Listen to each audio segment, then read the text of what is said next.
हर हर महादेव। देवों के देव महादेव के चरण में प्रणाम करता हूँ। दुर्गा माँ के चरण में प्रणाम करता हूँ। सरस्वती माँ के चरण में प्रणाम करता हूँ। गणेश भगवान के चरण में प्रणाम करता हूँ। गुरु भाई गुरु बहनों के चरणों में प्रणाम करता हूँ। भाई गुरु बहन, आज का शिव चर्चा कथा बहुत ही नेक। इस कथा से बहुत कुछ सीखने को मिलेगा। एक समय शंकर जी और पार्वती जी दोनों मृत्यु भुवन पर घूमते घूमते आए। एक जंगल में गर्मी का मौसम था तो एक पेड़ के नीचे बैठ गए। वो जंगल में कुछ फल फूल था जिसे भोलेनाथ तोड़ के लाए थे और शंकर जी और पार्वती जी दोनों आराम से एक पेड़ के नीचे बैठकर दोनों फल खा रहे थे। फल खाते खाते शंकर जी और पार्वती जी, देखिए गुरु भाई गुरु बहन, देखिए आजकल भी जब दो व्यक्ति बैठ जाते हैं तो आपस में कुछ हंसी मजाक चलने लगता है। उसी तरह शंकर जी पार्वती जी दोनों हंसी मजाक कर रहे थे। मजाक करते करते शंकर जी बोल दिए, पार्वती जी अपने आप को बहुत बड़ाई करने लगे। तो फिर शंकर जी बोले कि देखो पार्वती, क्या कहूं, औरत तो एक कुत्ते से भी कुत्ते के समान होते हैं। इस पर शंकर जी के बात पर पार्वती जी बहुत नारुष्ट हो गए और कहने लगे कि कैसे कुत्ते के समान औरत होते हैं, ये हमें आज बताइए। बहुत जिक्र करने पर शंकर जी पार्वती से बताने लगे। जो गुरु भाई गुरु बहन, कहानी को यहाँ से ध्यान से सुनिएगा कि कितने मनुष्य जो शांति चाहते हैं, प्रेम चाहते हैं, लेकिन उसके घर में जब औरत बेचलित निकल जाते हैं, बेकहा निकल जाते हैं, तो उस घर का शांति भंग कर देती है। उसी तरह भोलेनाथ इस कथा को आगे लेके गए। कहें कि देखो पार्वती, एक गांव में 4 भाई रहते थे। बड़े भाई थे तो उनके पिता बहुत ही गरीब थे। एक सांझ खाते थे तो दूसरे सांझ खाने के लिए सोचने पड़ते थे। वो बेचारा बड़ा भाई था, उसके 3 भाई थे छोटे छोटे। तो दुख के और सुख वो समझने लगे कि मेरे पिताजी अकेले कहाँ से जुमा सकें। तो पिता के साथ साथ बड़े भाई हाथ बटाने लगे, कहीं भी काम करने के लिए जाते थे। तो बड़ा भाई काम करने जाते थे, दुख मजूरी, कहीं मजूरी का काम मिल जाता था, वहां भी ये हाथ बटा देता था और जब समय बचता था वो अपने फिर दूसरा काम में चले जाता था। धीरे धीरे उसी तरह करते करते बड़ा भाई फिर एक छोटा सा कंपनी में काम धरा और पिताजी भी उनको काम कर रहे थे। अब जब दोनों काम करने लगे, कुछ पिताजी कमा के लाए, कुछ बड़ा भाई कमा के लाए, तो धीरे धीरे स्थिति कुछ सुधरने लगा और घर में सुख शांति मिलने लगा। कुछ दिन बीतते गया, जब फिर चारों को शादी विवाह हो गया, चारों अपना सुखी संपन्न से सब अपने अपने काम करने लगे और रहने लगे। कुछ दिन बीता, बहुत समय बीता। तो अब गुरु भाई गुरु बहन, देखिए जहां भी अपने रहते हैं सब अपना खुशी खुशी रहो। उसमें बड़ा भाई बहुत खुश था। लेकिन देखिए जब चारों औरत एक साथ होता था तो भी अच्छे अच्छे रहते थे, लेकिन उसमें धीरे धीरे बड़ा भाई के तो समय वही नहीं रहेगा। सबका समय एक न एक दिन बदलता है। उसका शरीर धीरे धीरे थकते गया। अब वो काम काज करने में असमर्थ होने लगा। उनका तबीयत बीच में दब हो गया। तो उससे वो काम कर नहीं सकते थे। उसका बेटा था, वो बेचारा किसी तरह अपने पिता का पालन पोषण करने लगा। फिर जब वहां हुआ तो देखिए गुरु भाई गुरु बहन, क्या औरत में संस्कार होता है। वहां जब देख रहा है कि अब बड़ा भाई कमाई नहीं लगा, तो चारों औरत ने, तीनों औरत ने, दो औरत मिलके और जुगाड़ बनाया कि अब तो बड़ा कमा नहीं रहा है, अब तो खा रहा है जो फालतू में खा रहा है, अब क्यों नहीं दाज लगाया जाए। तो बोला कि भाई अब चारों कोई 1,000 दो घर चलाने के लिए।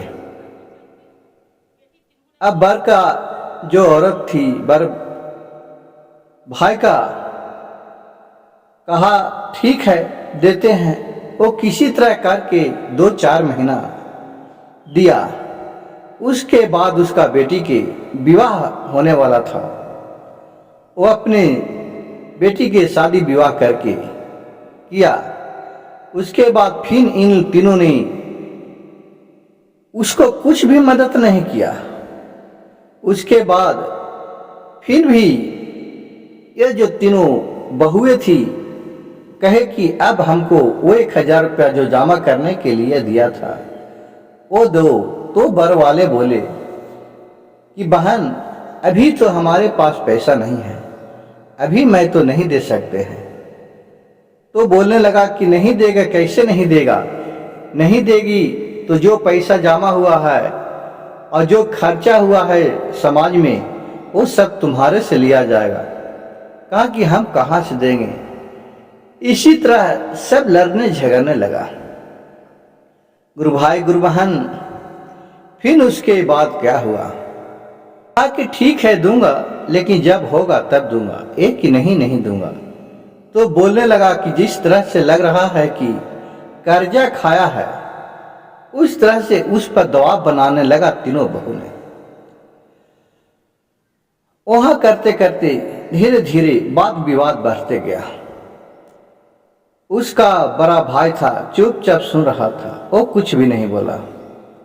कहा चलो हम लोग के तो 4 दिन में अपने चल जाना है, बाहर कुछ कमाएंगे तो पैसा उसा होगा तो फिर देख लेंगे। जब वहां से आने लगा, देखिए ये जो तीनों बहू थी अपने अपने मर्द को क्या कान में भरा, वो तो भोलेनाथ ही जानते हैं और कौन जानेंगे। फिर वहां से जब चलने लगा यात्रा, जब जिस दिन के यात्रा था बम्बे जाने के लिए, यात्रे पर उन लोग इससे लड़ाई करने लगा। ये बर होकर के भी जो बर भाई था, जो छोट भाई को पैर पकड़ लिया, भाई आज यात्रा पर तुम कुछ नहीं बोलो, जो भी करना रहेगा जो हम लोग बाद में कर लेंगे। उस क्षण चुप हो गया। वो भाई समझदार था, उसने फिर पिता के अपने गोद पर पैर पकड़ा कि पापा आप चुप रहिए, यात्रा पर कुछ भी नहीं बोलिए। उन्होंने भी चुप रहा। लेकिन इसमें जो एक नारी थी, बहू थी, उसको मन में लगा कि नहीं चुप कैसे रहेंगे। वो किसी न किसी बहाने सबको बढ़ा चढ़ा दिया। फिर बीच में गुदाल होने लगा।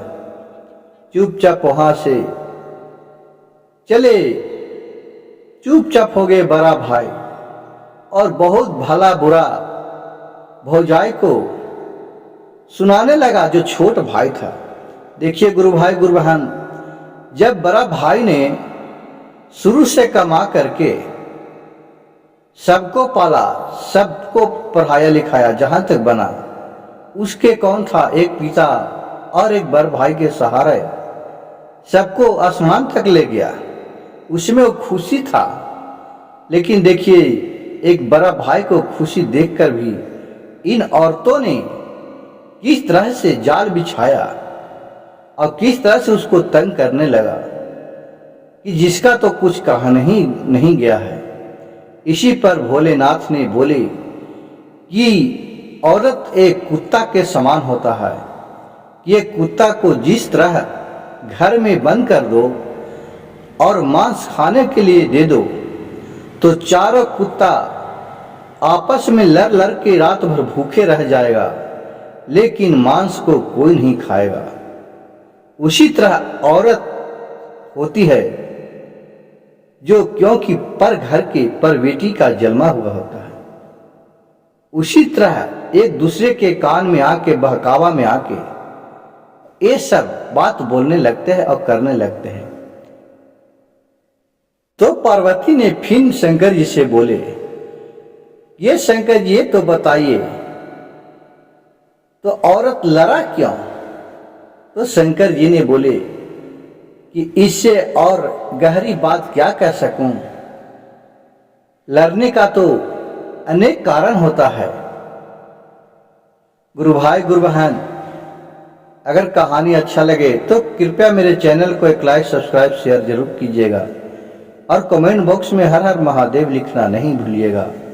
और जो बर भाई थे ये भोलेनाथ के ऊपर सारी छोड़ दिए कि जो भी आप करना है प्रभु आप ही करिए, आपके सिवाय इस दुनिया में किसी का कोई नहीं है, नहीं कुछ लेके आया है नहीं कुछ लेके जाएगा।